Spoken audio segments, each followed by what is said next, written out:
very warm welcome to you on this very, very special day.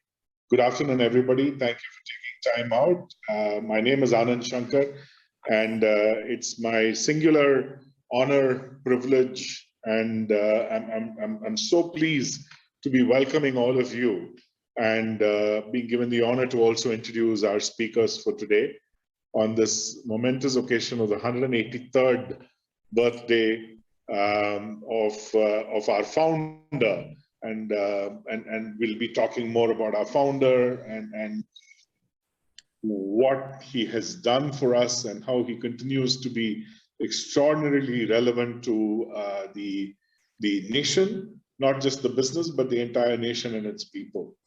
To educate us on that and to reminisce about the founder, his principles, and share many stories, we have three esteemed guests with us today.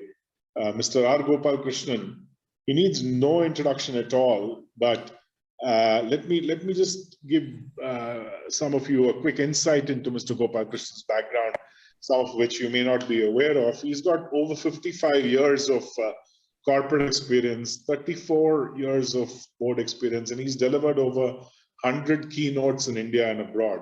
And he's authored 17 books and contributed numerous newspaper articles, and is also a management writer. I could regale you with stories about how much I have learned, as have many of us, from his books and his articles.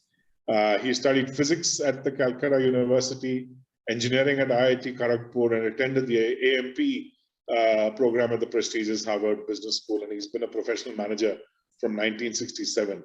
He served as chairman of Unilever Arabia, as MD of Brooke Bond Lipton, and as vice chairman of Hindustan Lever, and as director of Tata Sons and several Tata companies. He now serves as an independent director and non-executive chairman, and he's actively engaged in both instructional as well as inspirational speaking. And like I mentioned, his words have been spreading themselves out, and his thoughts and his insights through various books, articles. And at one point in time, I'm privileged to be working in the same institution that Mr. Gopalakrishnan shepherded for a very long time and molded it and shaped it. And it's on shoulders like Mr. Gopalakrishnan's that this institution stands and is reaching out for greater glory. So, Mr. Gopalakrishnan, welcome, sir. Thank you so much for taking time out and being here with us today on this very, very important day, on this extremely important occasion for us. Next is Mr. Harish Bhat, who is the brand custodian for Tata Sons. And he joined the group in 1987 as an officer of Tata Administrative Services. And he's currently the chairman of Tata Coffee Limited. He's a director on board of several other Tata companies, including Trent, Infinity Retail, Tata Starbucks, Tata Unistore, Tata AIA Life Insurance Company Limited, to name a few. And as during his career spanning over 34 years with the Tata Group, Harish has held several senior roles. These include stints as managing director of Tata Global Beverages, as chief operating officer of the watches and jewelry businesses of the Titan Company. He has played a key role in the launch and nurturing of many iconic brands of the Tata Group, such as Titan, Fast Track, Tanishq, and Tata Tea. And I'm sure many of you, if not all of you, know that he's passionate about writing. He's a prolific writer who contributes regularly to various national newspapers such as Hindu Business Line and Mint. He has 4 published books to his credit, including the national bestseller Tata Stories, which again, I had the privilege and honor of just a week ago releasing the Marathi translation of that book, which is already, I believe, selling like hotcakes here in the Marathi-speaking world. And of course, his other book about the Tatas is the Tata Log. He's also written a book called The Curious Marketeer and a book of fiction titled An Extreme Love of Coffee. In 2019, LinkedIn selected him as one of the top voices in India. Last but not the least, we have Mr. Rajendra Prasad Narla, who is the quality head for the Tata Central Archives since 1999. His knowledge of the Tata Group The stories, the founders, everything about the Tata Group is just phenomenal. And his roles include appraising and indexing the records, developing retrieval tools, attending to queries, and assisting in setting up exhibitions with write-ups and the digitization of these records. And prior to the Tata Central Archives, he worked at Udayam, the Telugu newspaper in Andhra Pradesh, as the chief librarian, and was creating, developing, and maintaining a clipping classification library and writing feature articles for the newspaper. It is going to be principally a dialogue between Mr. Harish Bhat and Mr. Gopalakrishnan. I will hand over to Mr. Bhat in a minute. And towards the end of the session, my colleague, Mr. Adrian Terran, will curate a few questions. If you can post it on the chat box, you can see him on the visual, and Mr. Narla will have a few perspectives to add. Without further ado, welcome everybody. Just so that you're aware, Mr. Gopalakrishnan, I told you when we started at 4 o'clock, we were at about 625 people. We are at about 1,200 attendees right now, sir. And with that, I hand over to you, Mr. Bhatt, to carry forward today's proceedings. Over to you, Harish. Thank you, Anand. Thank you so much. It's a privilege to be here at this webinar organized by the Tata Management Training Center on the occasion of Founders Day. I want to thank Mr. Gopalakrishnan and Mr. Narla for being here today. So for all of you who have joined us, all the 1,300 people who are on the call, thank you very much for participating on this occasion. Let's take a moment to pay tribute to Jamsetji Tata. Today is the 183rd birth anniversary of the founder of the Tata Group, who is also revered as the father of Indian industry. Today we will talk about his vision, compelling stories from his life, and why his ideas are relevant to the future of society, business, and to each of us. This is the man who brought India into the modern industrial age. If you go back and listen to stories like his founding Tata Steel or Tata Power or the Taj Hotel or the Indian Institute of Science, you'll realize the visionary that he was. And we continue to be inspired by his spirit even today, on the 183rd anniversary of his birthday. Let's take a few seconds and pay homage to Jamsetji Tata, whose picture you see in front of you on the screen.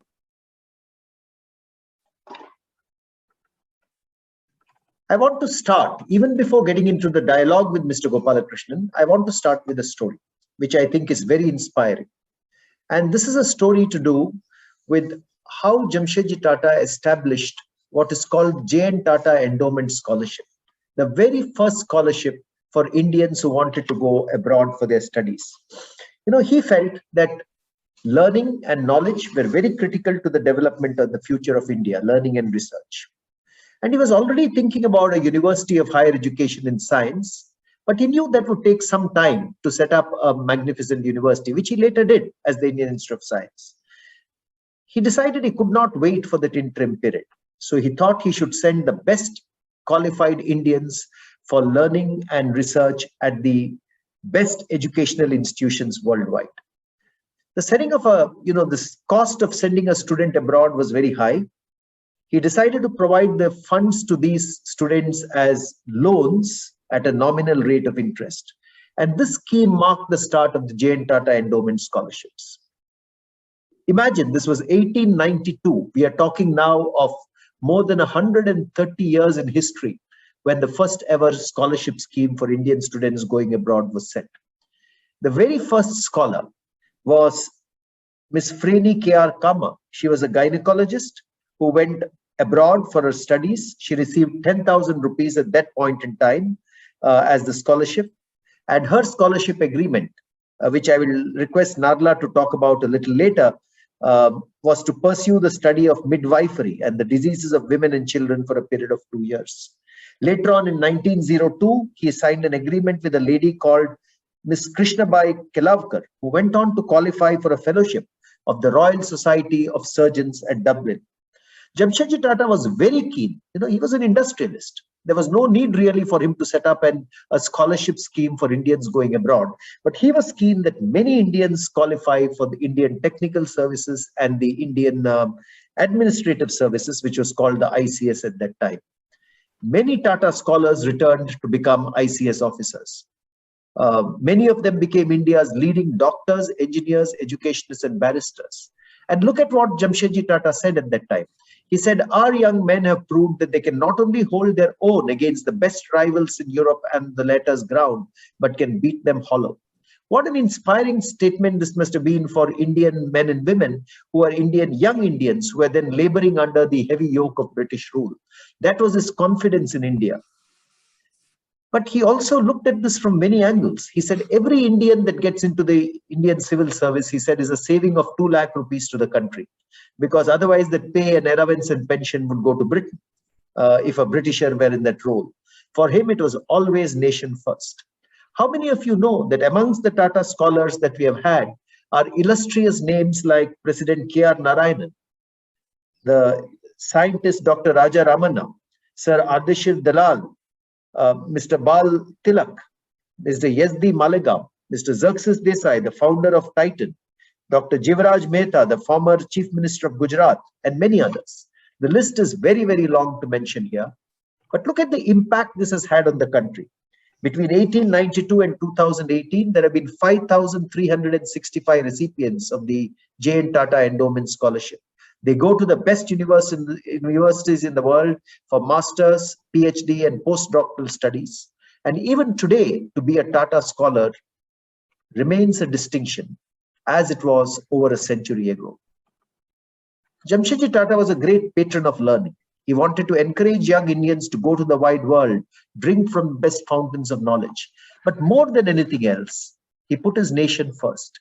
He wanted people of his nation to progress and become on par with the best in the world.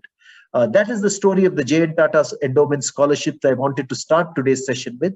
And I'm going to request Mr. Narla for a minute or two to take us through the original agreement of the first J.N. Tata Scholarship, which is here on the screen in front of you. It's a very rare document from the Tata archives. Over to you, Mr. Narla. Thank you, Harish. Good evening, friends. Before I go into the J.N. Tata agreement, I just want to say a few words. I hope all of you had heard about Shakespeare, I'm sure. Everybody must have heard about Shakespeare. And I doubt how many of you had heard about his friend and competitor, Ben Jonson. Not many of us know about Ben Jonson, unless you are a literary expert. Shakespeare was in awe of Ben Jonson and used to act in his place, in Ben Jonson's place. And at times used to borrow lines from Ben Jonson's plays into his own dramas and plays. Both had tremendous respect for each other. Ben Jonson once summed up Shakespeare and wrote, "He was not of an age, but for all time." True, Shakespeare transcends all geographies and ages. No wonder we read Shakespeare. We read Shakespeare even after 400 years. Similarly, to put in Ben Jonson's words, our founder Jamsetji Tata is not of an age, but for all times to come. He is relevant today as he was 150 years ago. Today, the whole world is fascinated by the model formulated by him, the compassionate capitalism, the Tata way of doing business, and many feel it is the only way in the future. There are several aspects to study Jamsetji's life. Today, we will be focusing on his contribution to women and how it has impacted his successes. So, Jamsetji believed in addressing the mindsets of people, what we today refer to as the mentalities. So, one needs to address the mindsets of people to bring about a change in the world. And what better way there can be than educating a girl child. 15 years before, Andrew Carnegie wrote about his essay on the wealth and how a rich man should spend his wealth. Jamsetji Tata observed in 1873, while he was traveling through Jerusalem, subscribing to a school of Syrian Christian girls. He said, education and the spread of knowledge are under any coloring is better than ignorance.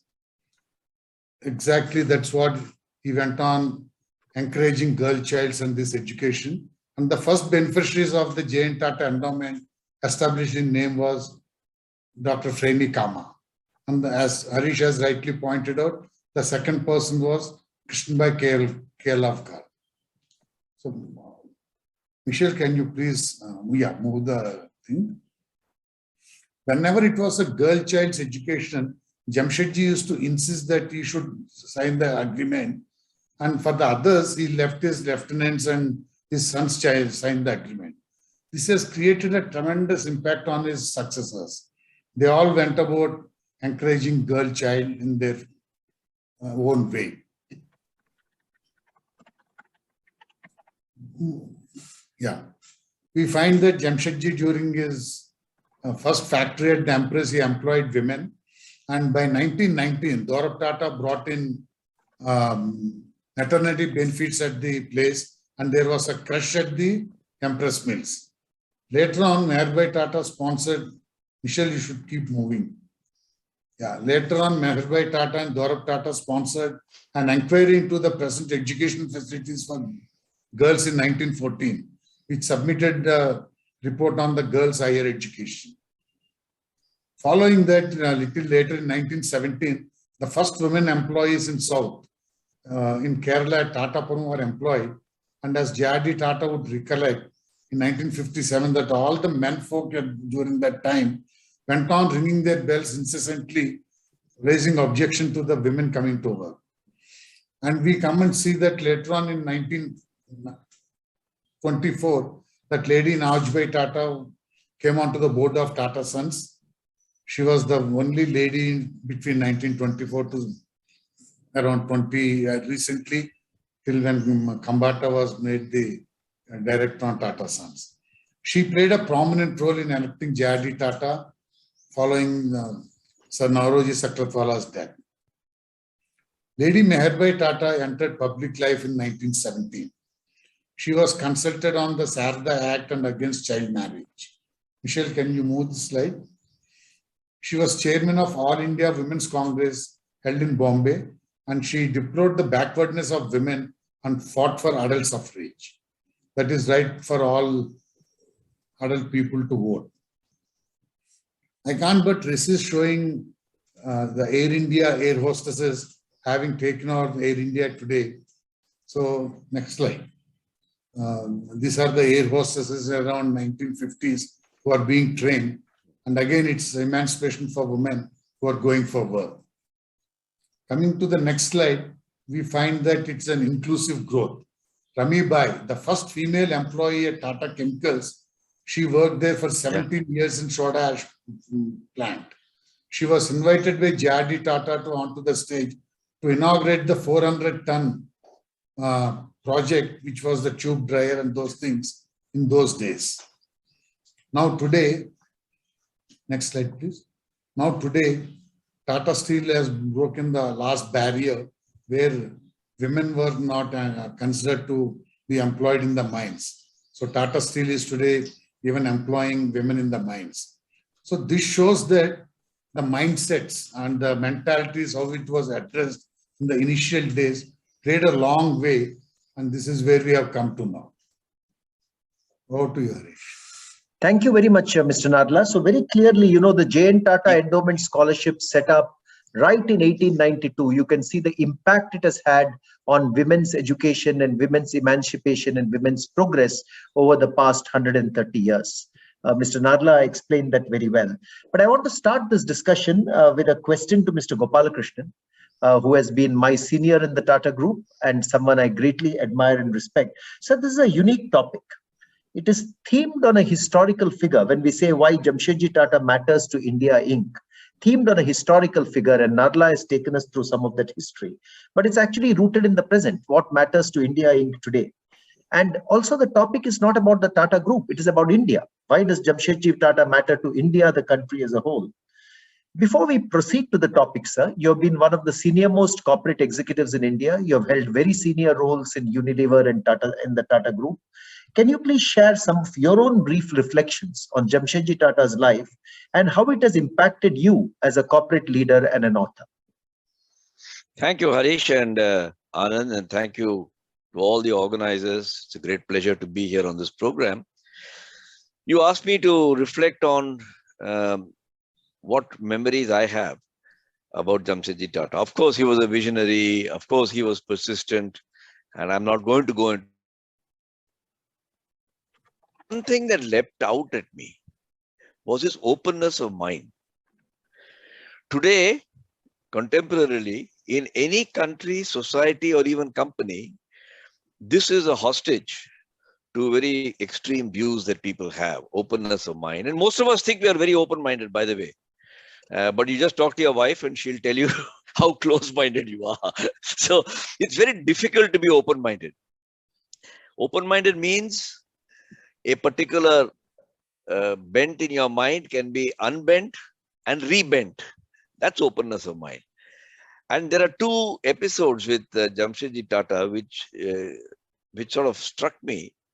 He was in England, in London, and he listened to a speech in the Hyde Park, if my memory serves me right, or somewhere, where the speaker said the nation.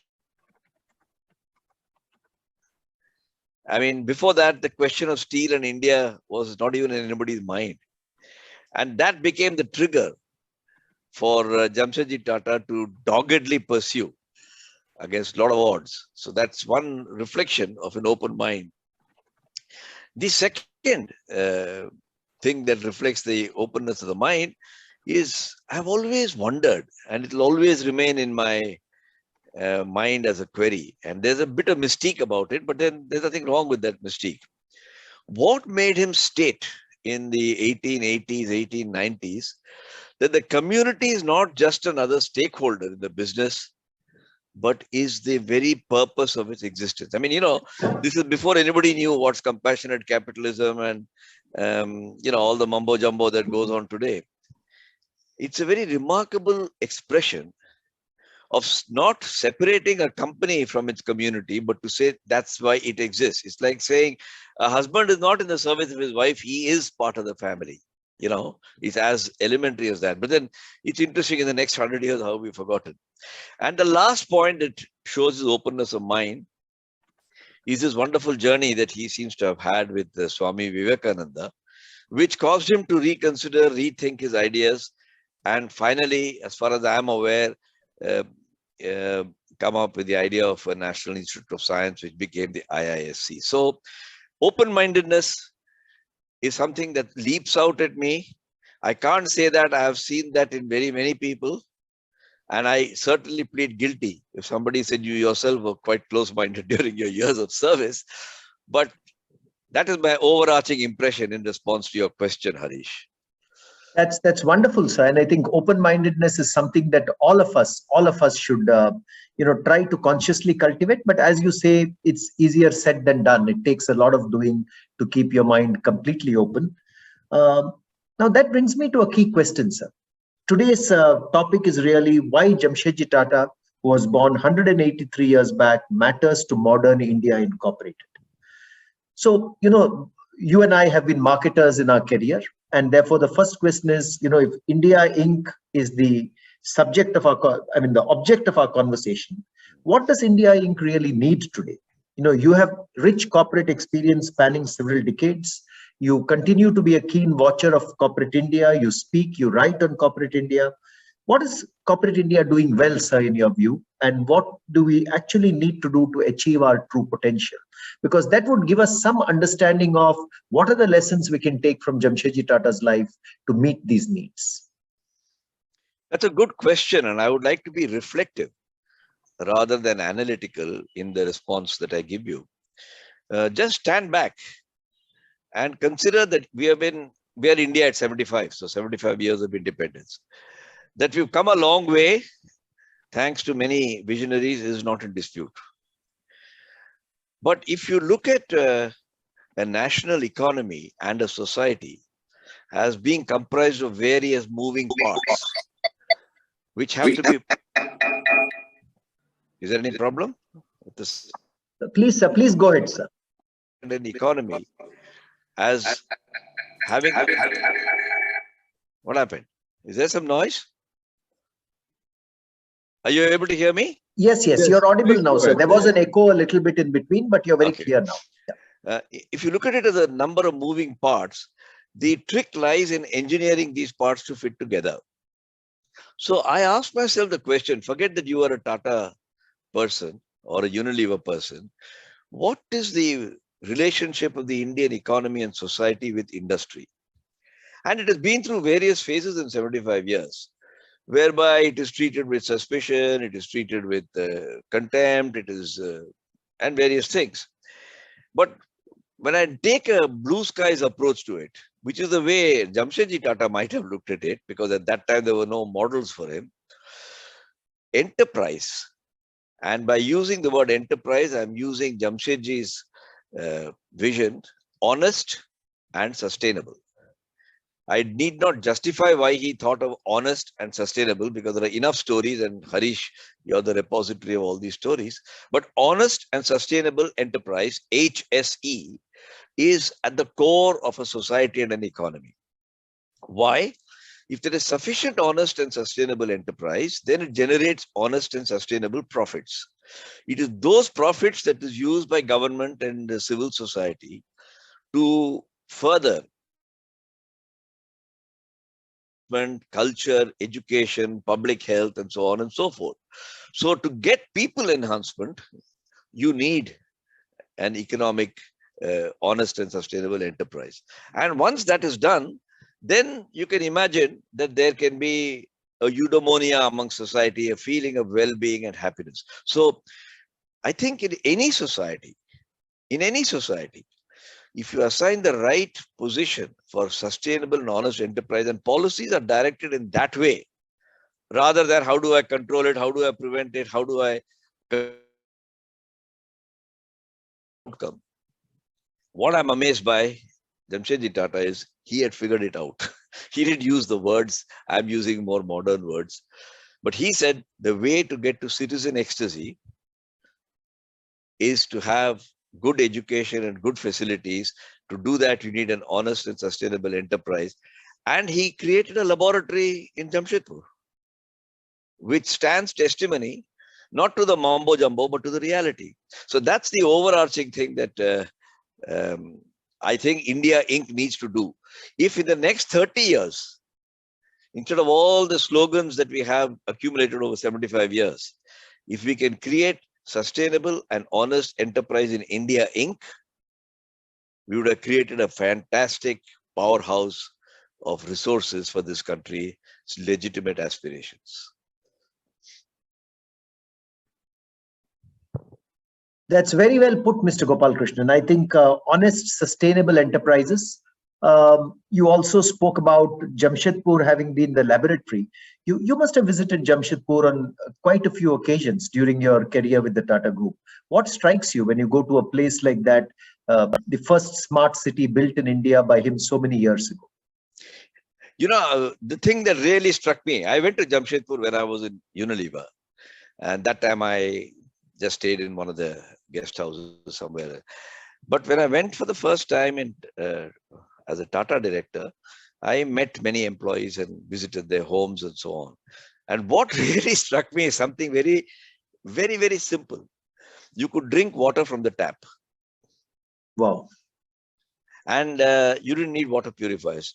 So I was a bit struck by this because I was very hesitant to do that, coming as I did from Bombay.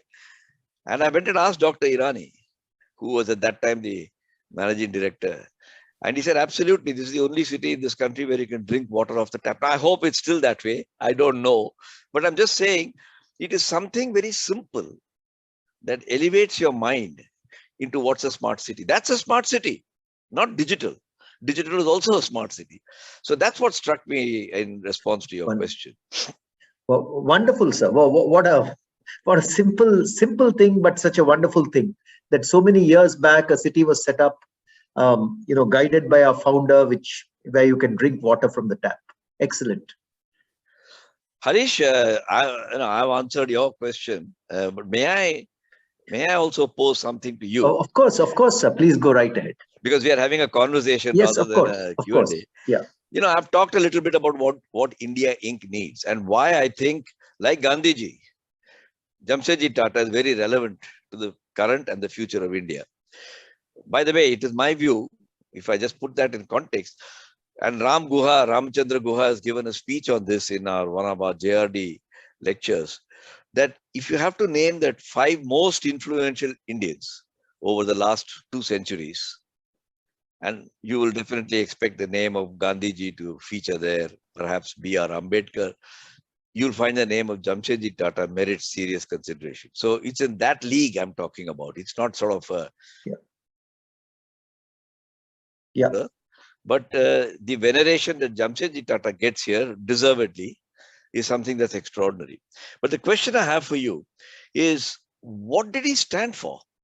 Can you, you've written so many stories. What did he stand for? So Mr. Gopalakrishnan, I'll answer that. But in the meanwhile, I've just seen a response to your question. Can you still drink water from the tap in Jamshedpur? Mr. Anup Srivastava has just written to us saying, yes, you can still drink water from the tap in Jamshedpur. So that's the real-time answer to your question. I want to start, Mr. Gopalakrishnan, as I've researched the history of the Tata Group and written a couple of books about it. Two things stand out immediately, Mr. Gopalakrishnan. One is, I think, a very strong sense of purpose. What he did for the sake of India and the nation. I think there was clarity in his mind about that. I'm still trying to understand how did he come to that clarity.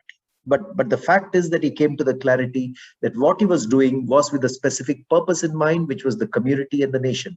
Take Tata Steel, for instance, Mr. Gopalakrishnan, one of his first ventures that he went behind.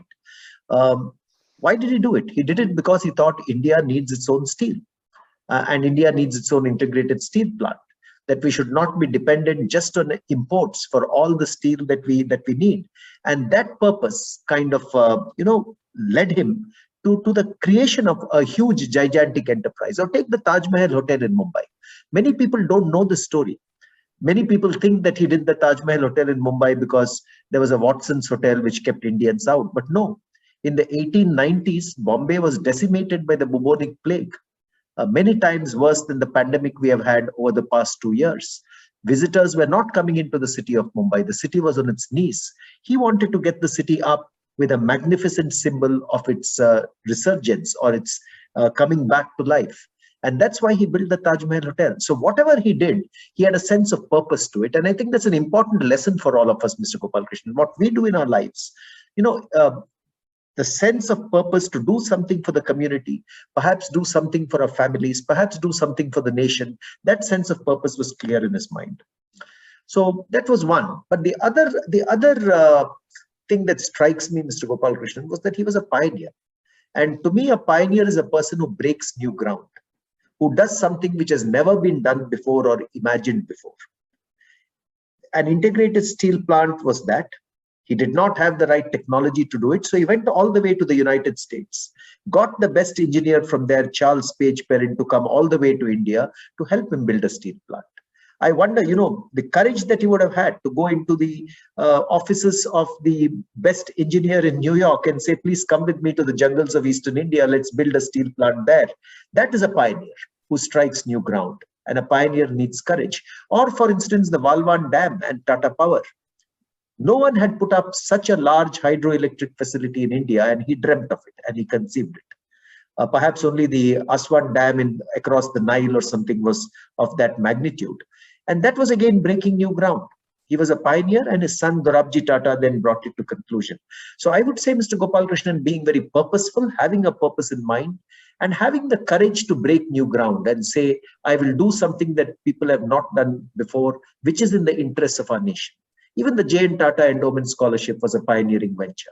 So I would submit to all our audience today, it's purposeful and pioneering. These are two traits which stand out immediately. Okay, if I may just take a further comment from you on the subject of pioneering. Today we are living in the startup world. Yes. Tata was also a startup. In Jamsetji Tata's time, it was a startup. And startup founders are being eulogized, some of them to their discredit, some of them to their credit. Pioneering implies you have some sensible approach to risk and strategy. I'm using business jargon now. Yeah, that's right. But all the audience here will understand that.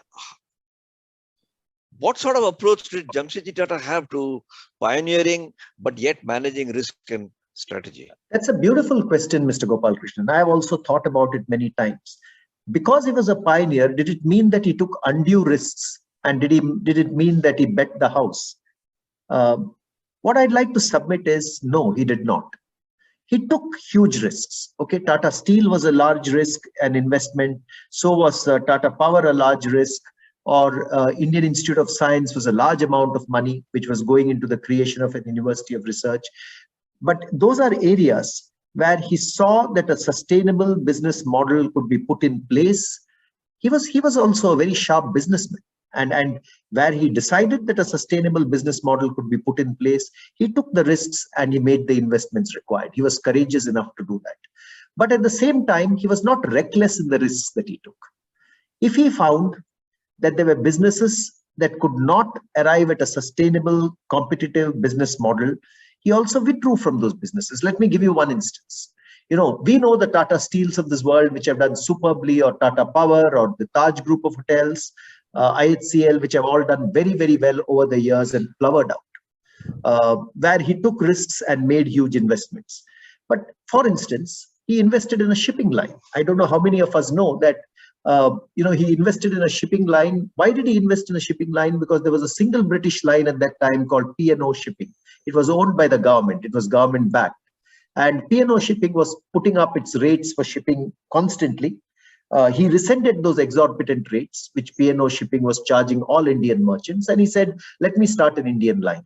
He went to NYK of Japan, collaborated with them, and set up the Tata line. He actually bought 2 ships for that line, which could carry Indian cotton and yarn at reasonable freight charges. But what happened thereafter, Mr. Gopalakrishnan? The British government decided to subsidize the P&O line using the revenues and taxes of the people of India. They decided to have a monopoly and ruthlessly crush all competition. And as a result, they decided to crush the Tata line. They would actually offer freight to Japan of cotton at virtually no price, or at very, very small prices, very, very small costs. That's what a monopolist tries to do. And the government of Britain, or the British government of India, backed P&O line fully and subsidized it. Now, here was a point at which Jamsetji Tata did not see light at the end of the tunnel. He knew that the British government of India was strong enough and they could do this if he wanted to. So, after some time, when he came to the conclusion that this was not sustainable, he actually sold the 2 ships and shut down the Tata line. So, as an approach to risk, he was measured in his approach to risk. Where he thought a sustainable competitive model could be created, he went behind it. But where he thought it was not possible, he also withdrew. He had a similar dream, Mr. Gopalakrishnan, of encouraging the growth of long-stapled Egyptian cotton in India. He did a lot of work around it. He studied the subject. He looked at countries like Germany, Austria, Belgium, and England, which were flooding the Indian market with their cotton goods. And he came to the conclusion that, if the long stapled varieties of cotton are encouraged, Indian consumers would benefit hugely. They would conserve the country's money. But at the same time, he realized that he had too many things on his plate. He realized that, the steel, the hydroelectric project, the hotel, the science education ventures, all those were taking up his time and resource. And therefore, he finally decided not to put additional investment into the cotton growing venture. The reason I am mentioning these two, Mr. Gopalakrishnan, is there were areas where he put investments where he thought a sustained business model could be created, steel or power, or even the Indian Institute of Science. But there were areas where he decided the risk was not worthwhile, and he actually withdrew from those ventures, despite thinking. There are many other examples that I can provide of ventures like this. So I think he had a measured approach to risk, well thought out. And while he was a pioneer, I think he was also a thoughtful pioneer. That's how I'd like to put it. Although I didn't find it written in any of the records, because they probably in those days didn't use words like risk and strategy mitigation and so on and so forth. If I had to reverse engineer his actions to a modern sounding, it seems to me that he took risks. He did all the hard work required to evaluate the risk, but also acted on the principle that if it should reduce in value to 0, will my firm survive? And if the answer was no, he didn't do it. If the answer was yes, he did it. I think that's a very good formula. And if you look at some of the current contemporary conditions in India, people borrow, people invest, and if something should go kaput there, I mean, the whole thing will collapse, And we do occasionally find things collapsing. So that's a very good definition of pioneering. Pioneering doesn't mean a brazen over investment. It means, yeah, good.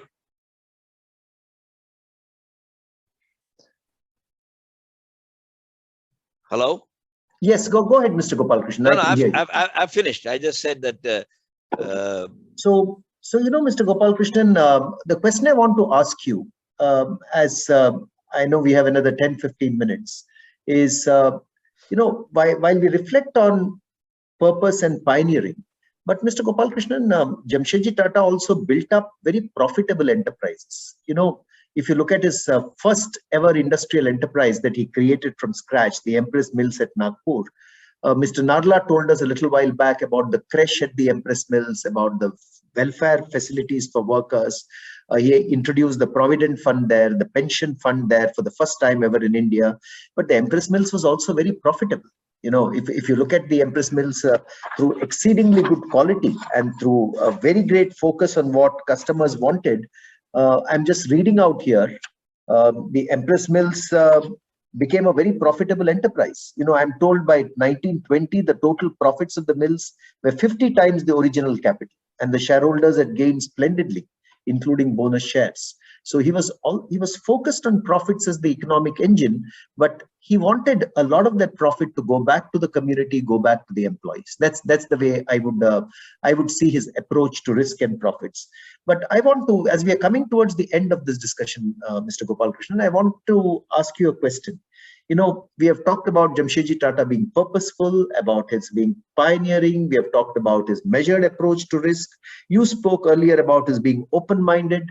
You spoke about, sustainable organizations, but also honest organizations.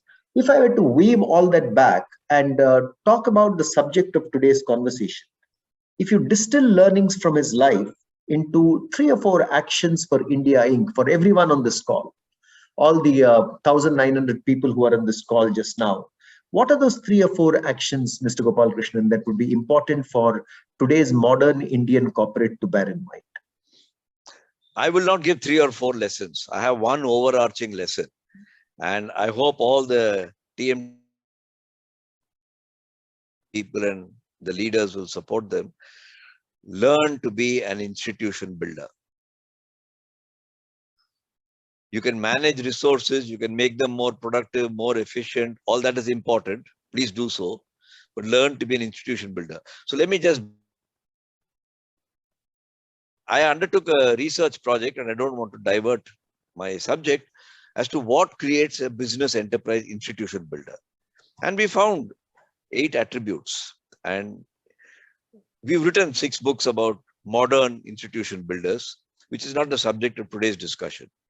Just for my fun, I reverse engineered it to what Jamsetji Tata did.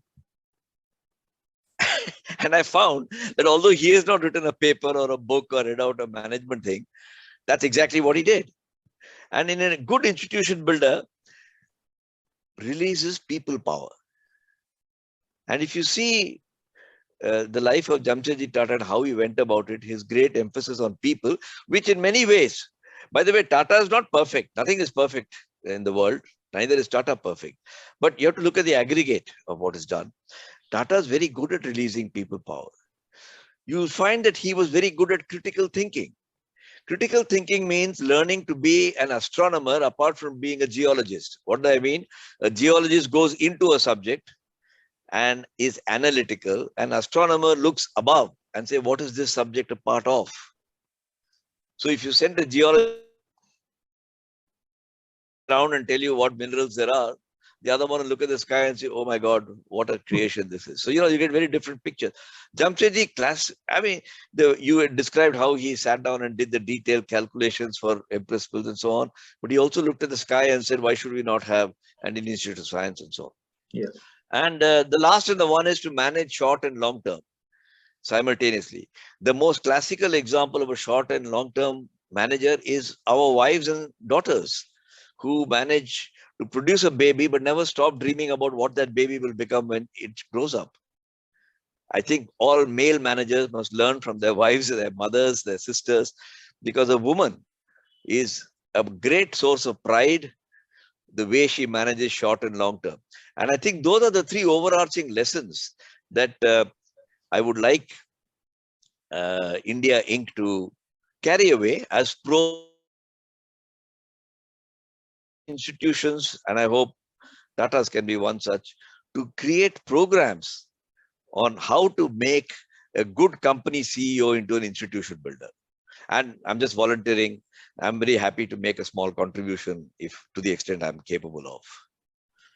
So, Mr. Gopalakrishnan, when you talk about a commercial organization and an institution, the difference between the two, and your rallying cry is for corporate India today to be institution builders. Can you talk a little bit about an institution and its contribution to community and the nation? To be an institution builder, do you have to keep contribution to the community and the nation at the forefront? Or yes. like Milton Friedman, do you say, I want to maximize my profits? No. That's a very fundamental entry ticket. Yeah. Contribution to society, being conscious of stakeholders. I'm not going into the whole detail of our research paper, but I just thought, since you asked the question, it is a very important part of that. What is an institution builder? And many people say, is this another management jargon? Institution builder, great company, good to great. Nobody in India has researched what an Indian institution builder has to do. There are lots of American books and European books, good to great, break down the past and create a future and so on. But I think in India, we have a special set of circumstances, and the emphasis on people power, as exemplified by Jamsetji Tata's actions, is very, very, you won't find that in many British books or American books. So I do believe that it is not a jargon. And when people say, be more specific, I say, listen, if you lived in Calcutta, you'll know that there is a Kabristan in the Park Circus corner. And what is the difference between a Kabristan and the Taj Mahal at Agra? Both are Kabristans. But you would not consider Park Circus to be an institution. It's functional. You would consider Taj Mahal to be an institution. So that's the sort of dramatic, imaginative differentiation that I make. So that's a wonderful sum up, Mr. Gopalakrishnan, to our discussion before we open up for questions and answers. We have to be institution builders, and you've talked about 2 or 3 of the key attributes of being an institutional builder, including contribution to the community and the nation, including, honest, sustainable enterprises which do business in the right way, taking risk and being a pioneer, but having a measured approach to taking risk. And that concept of an institution builder, I hope all of you on this call, all 1,900 of us who are here on this call, will keep those percepts in mind. Before I hand over to Adrian for questions and answers, I want to leave at least 10 minutes for that. We're at 4:48 now, and we have to close at 5 o'clock. I just want to say, as we remember Jamsetji Tata today, remember that India was firmly under British rule during his life, 1839 to 1904. Yet he was driven by his deep love for his country, and he envisioned and executed magnificent projects that brought India into the modern industrial age. Whether it's Indian Institute of Science, Bangalore, which he founded because he thought India needed expertise in science and technology, Tata Steel, because he thought steel was essential for our nation's infrastructure, the first major hydroelectric project at Lonavala and Walwan, because he thought Mumbai should have clean electric power, or like I said, the Taj Hotel, because he thought the Mumbai city should come back to its own after the devastating plague. When Mr. Gopalakrishnan talked about being an institutional builder, I think Jamsetji Tata was an institution builder. He was a nation builder who gave us, our whole country, India, pride and confidence in our economic future. And I want to read out a quote, which was, after Jamsetji Tata died, speaking about him. This was a quote which has stayed in my mind for a long time by the governor of Mumbai at that time. It says, wealth came to him in full measure. He was wealthy, okay? His businesses did very well. Wealth came to him in full measure. But he was self-made. He made that wealth through his profitable enterprises.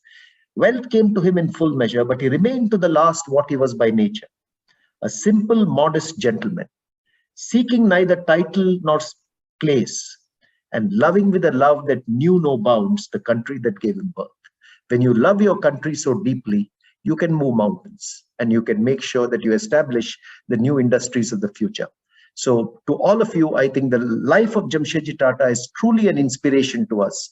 Even the simple lessons that we learn from his life, whether it's openness, whether it's a measured view to risk, whether it is community building, whether it's nation building, keeping those in the forefront, I think all those are very, very valuable lessons for us to take away. Thank you, Mr. Gopalakrishnan, for that wonderful and very articulate, exposition of Jamsetji Tata's principles. I'm now going to hand over to our host, Adrian Terran. I know there are many, many questions. I can see many, as more than 100 questions here on the screen. So, Adrian, over to you for the last 10 minutes of this discussion. Well, firstly, let me say, Mr. Gopalakrishnan, Mr. Bhatt, what a mesmerizing discussion. The sheer range of the topics that you've covered and their relevance, I think, is reflected in the chat window and in the questions. But I'll start with an uncommon question that you all may not have thought of. Aruna asks, what were Tata's hobbies? I think we're looking for what influences a mind like that and a spirit like that. So Adrian, let me take a go at that question. So that's a nice question, Aruna, and it's a question which also occurred to me when I was reading about his early life. So he actually was born in Navsari, in a small house in Navsari, but at the age of 13 or 14, he shifted to Mumbai along with his father, Jamsetji Tata, and he lived in a small home in Mumbai. I am told he was a voracious reader. Reading was top of his list of hobbies. And I actually went and tried to find out what did he read. So I found that his favorite authors were Charles Dickens and William Makepeace Thackeray. And then I thought, was he only reading serious books? And when I read a little further, I found that Mark Twain was also a favorite author for him. So reading was his window to the world. I'm told he used to sit on the loft of his house in Mumbai and read and read and read, even during his Elphinstone College days. He went to college at Elphinstone College in Mumbai. I'm told he loved reading out poetry to his dinner guests. So when his guests used to come home for dinner, he would pick up a book of poetry and start reading out poetry to them from the poets of that time. So those two are, Adrian, certainly hobbies that I have seen. The other thing we must know is he was a well-traveled person. Narla spoke about Jerusalem. Before he founded the Tata Group, it took a couple of years to travel the biblical path to Jerusalem and Israel and back to understand the roots of religion and to understand a very different culture. And even through the rest of his life, he traveled very often. How did he meet Swami Vivekananda on the ship? Because he was going to Chicago to attend the World Exposition, which was being held on the 400th anniversary of Christopher Columbus founding America.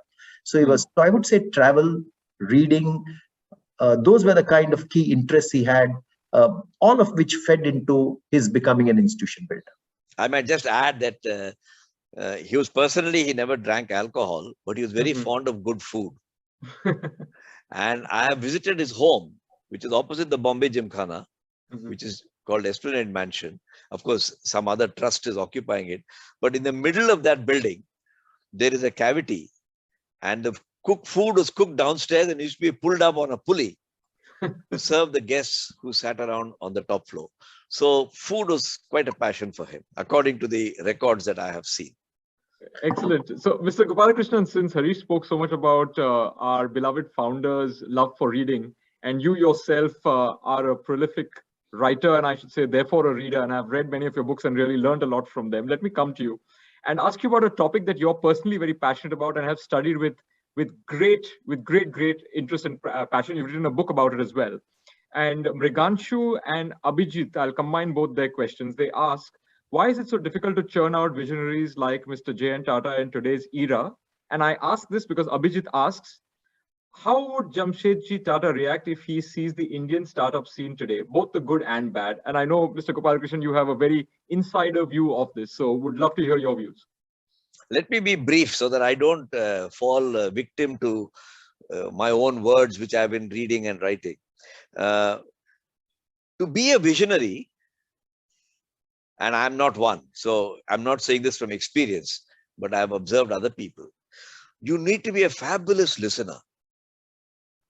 I talked about open-mindedness in the beginning, but you also need to be a fabulous listener, because it is in the nature of human beings to have tarka vitarka, to have debate.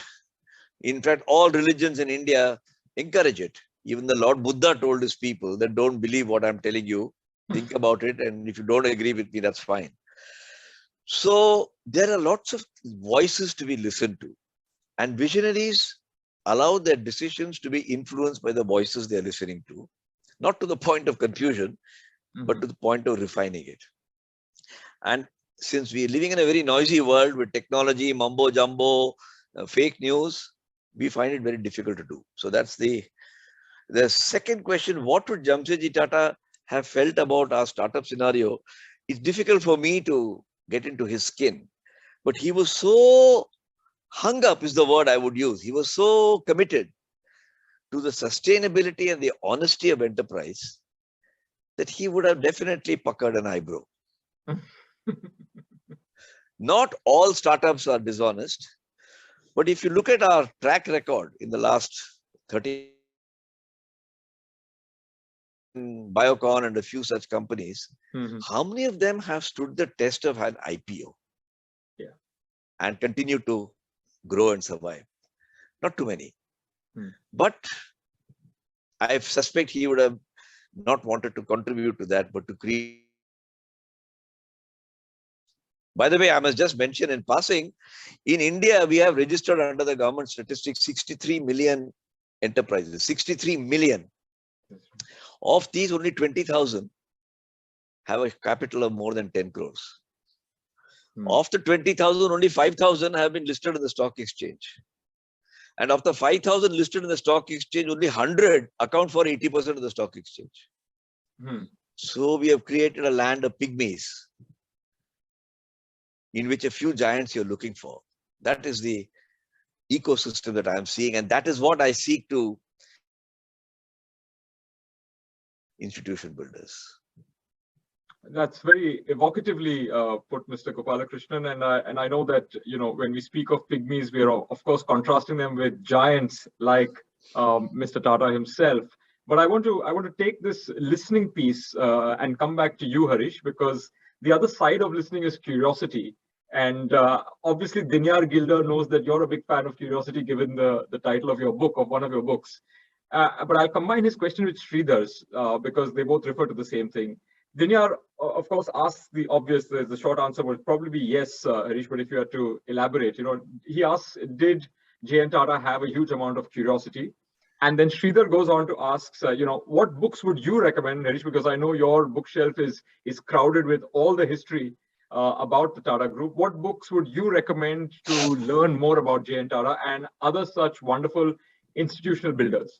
So, Adrian, Jamsetji Tata, from what I have read of him, was a very, very curious person. At any time, if there was a technology exposition in Chicago or elsewhere, he was there to learn about the latest technology of his age. He was very curious about, for instance, he went to Japan. He was very curious to learn about silk farming and sericulture. He spent a long time there learning about sericulture. He came back and set up a Tata silk farm at Bangalore, which no longer exists. But that was his curiosity. How could he use that technology to benefit and create employment in India? He went to the Paris exposition and to Europe, searching for the best technology to get to the Taj Hotel in India. There were spun pillars from Paris. There was an ice making plant from another part of Europe, all of which were relatively new technologies at that age. And his curiosity prompted him to do that. Because he was curious, Adrian, I'm told that after dinner, he used to take a couple of hours in his study just to think and read and feed his curiosity. How many of us do that? How many of us take the time to give ourselves space to read and think and be as curious as we were when we were children? So he was indeed a curious person.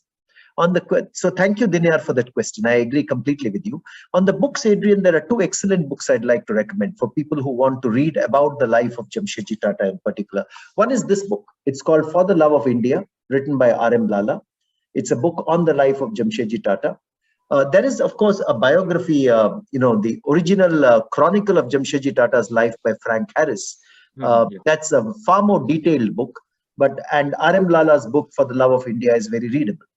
But if you also want to know the early years of Jamsetji Tata's life and how they flowed into the Tata Group after that, the first book about the Tata Group that I have read, The Creation of Wealth by R.M. Lala, I think beautiful book.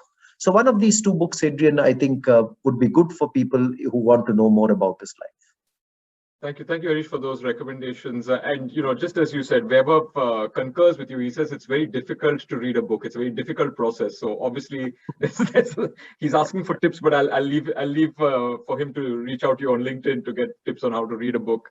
But Mr. Gopalakrishnan, I want to close today by asking you. Many people feel in the corporate world or otherwise that they are not going to be founders like Jamsetji Tata. So if I were to bring this down to our individual level, what can each of us do in addition to listening to be able to maybe be inspired in action by the founder of the Tata Group? What do we need to do in the everyday? This is a very good question. And I would say no child that is born in any family is going to become at the top, the peak performer. Only some will. Okay. But there is a phase of your life when you have aspiration and intent. Mm-hmm. There's a second phase of your life when you have practice and restraint. And the third phase of your life when you have satisfaction and giving back. I'm in the third phase. Many of our listeners must be in the first phase or the second phase. But if you can remember this, that there's a time when as a sponge, you are absorbing the water or the milk or whatever. There's a second when you're processing the milk into cheese or some value addition. And the third, when you sit back and say, that was nice. Can I now return something back? If you follow these three, you'll be a fulfilled individual. Whether you're in Tata or somewhere else, it doesn't matter. But if you can follow some of Jamsetji Tata's principles, that's even better. Thank you, Mr. Gopalakrishnan. I think during the course of this wonderful discussion, we've certainly been sponging a lot of insights from you. We'll surely be processing them. And I surely hope at peak we were at 2,000, that all 2,000 of us who listened to you and Mr. Bhatt today will be thinking of returning all of that. What an incredible discussion. People are already asking for the recording, and remarkably for the time to be extended. It's usually the other way around. The people who are hosting ask the audience to stay on. This time the audience is asking the speakers to stay on. And I know, Mr. Bhatt, you have a quiz for Founders Day to host. And I know, Mr. Gopalakrishnan, you're very busy, so we won't keep you back. The good news for everyone, of course, is that this entire recording will be hosted on the TMTC website.